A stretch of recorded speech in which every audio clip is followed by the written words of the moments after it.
கருமாத்தூர் காட்டுக்குள்ளே ஒரு காலத்தில் காளியம்மா போல வந்தா பேச்சியம்மா.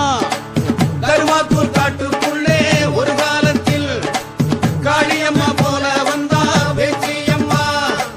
சைவ சமயல் படையல் வச்சு சர்வ கட்டியில் பொங்க வப்பா, சாமிக்கெல்லாம் பூஜை வப்பா, சங்க எடுத்து ஊதி நிப்பா. கருமாத்தூர் காட்டுக்குள்ள ஒரு காலத்தில் காளியம்மன் போல வந்தா பேச்சியம்மா. சங்கு சத்தம் அந்த கொக்குளத்தில் உள்ள பெகாமன் காதில் கேட்டது கேட்டது கேட்டது சைவ வாடை அது கொஞ்சமும் சகிக்கவில்லை, தாக்கி முகம் சுளிக்க வைக்குது என்று செங்கன் துடி துடிக்க அங்கம் படபடக்க பொங்கினானே பேகாமனே. மாட்டு குடல் எடுத்து மாலையாக போட்டுத்தான் பேச்சியம்மா இடத்துக்கு அவன் வந்தானே. மாட்டு குடல் எடுத்து மாலையாக போட்டுட்டான் பெரியம்மா இடத்துக்கு அவன் வந்தானே. நானாளும் பகுதியில என்னென்னமோ சத்தம் தான், நீ எழுப்பும் சத்தம் எல்லாம் சுத்தம் தான். சத்தத்தால நேத்து பூரான் தூங்கல, உங்க சங்கு சத்தம் கொட்டு சத்தம் தாங்கல. 7 நாளில் இங்கு இருந்து கிளம்பணும், அட இல்லாவிட்டா நீங்கள் எல்லாம் புலம்பணும். அச்சமுட்டி எல்லாரையும் மிரட்டுனா, பொருளை அடிச்சு நொறுக்கி ஆவேசமா விரட்டுனா. விரட்டுனா ஐயையோ விரட்டுனா, விரட்டுனா ஐயையோ விரட்டுனா.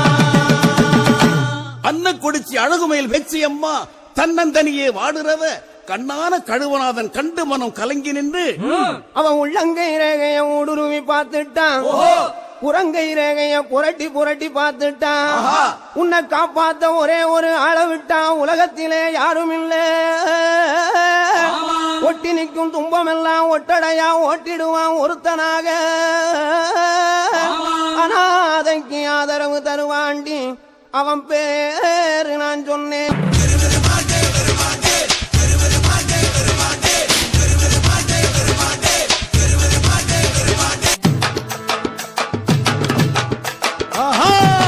விவரம் கேட்டு விருமாண்டி வீரம் கொண்டு பொங்கி எழுந்தானே. கன்னி பொண்ணு கதை கேட்டு கண்ணு செவந்திட எழுந்தானே. பெத்த புள்ள துயரம் கேட்டு பெத்தவங்க துடிப்பது போல் பெருமுழுதி புயல் அடிக்க பேசாமனும் இருக்கும் இடம் பிரமாண்டம் கிடுகிடுக்க விருமாண்டி வந்தானே வந்தானே வந்தானே வந்தானே.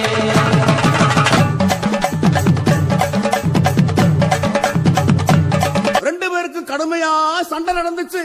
அப்ப பூமியெல்லாம் நடுங்குச்சு, மலையெல்லாம் உடைஞ்சிச்சு.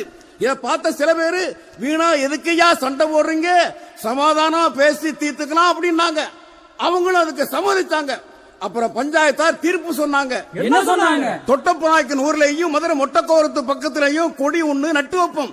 உங்க 2 பேர்லயும் யார் முதல்ல போய் அந்த கொடியை தூக்கிட்டு வர்றாங்களோ அவங்களுக்கு அந்த எல்லை சொந்தம்னு பஞ்சாயத்தார் தீர்ப்பு